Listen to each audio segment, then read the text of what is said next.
Lëvizja vetëvendosje ka shprehur shqetësim për mos realizimin e projektit të spitalit të Ferizajt.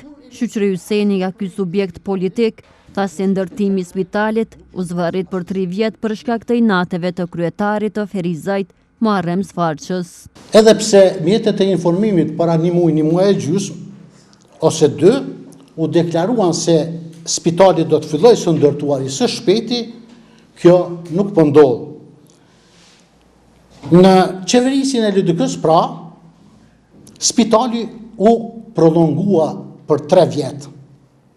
Edhe të po të niset sot, spitali për 3 vjet do të jetë i gatshëm për Ferizajasit, të cilët natyrisht që mund të ekzaminohen, diagnostifikohen, të trajtohen në atë spital ashtu siç duhet dhe siç e meritojnë ata, gjithsesi ne qytetarët e dekadës së dytë të mileniumit të tretë.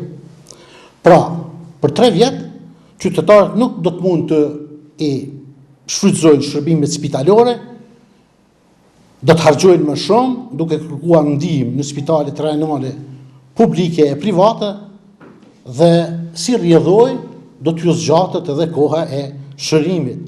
Do të përjetojnë dhimbje, e krejt kjo për inatet dhe kapricet patologjike të kryetarit të kuvendit komunal, që njëherët është edhe kryetari i Lidhjes Demokratike, pra zoti Sfarça. Vetëvendosje shprehu shqetësim edhe për lokacionin në të cilin parashihet të ndërtohet spitali i ri i Ferizajt.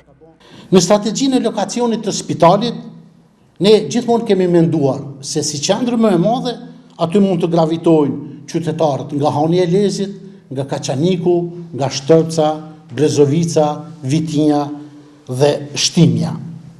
Si do t'i qasin pjesa dërmuese edhe e vetë qytetarëve të Ferizajt? Cila është arsyeja që Ferizajve dhe Ferizajasve ju mohua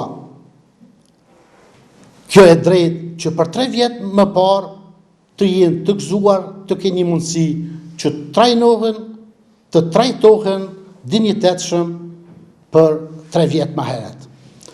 Këtë pyetje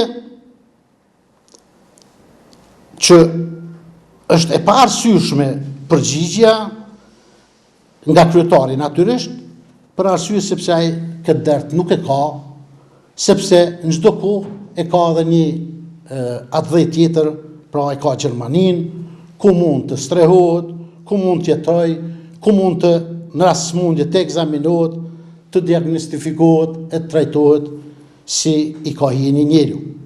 Lëvizja vetëvendosje kërkoi nga kryetari Sfarça që të gjejë një zgjidhje në të mirë të shëndetit të ferizajasve.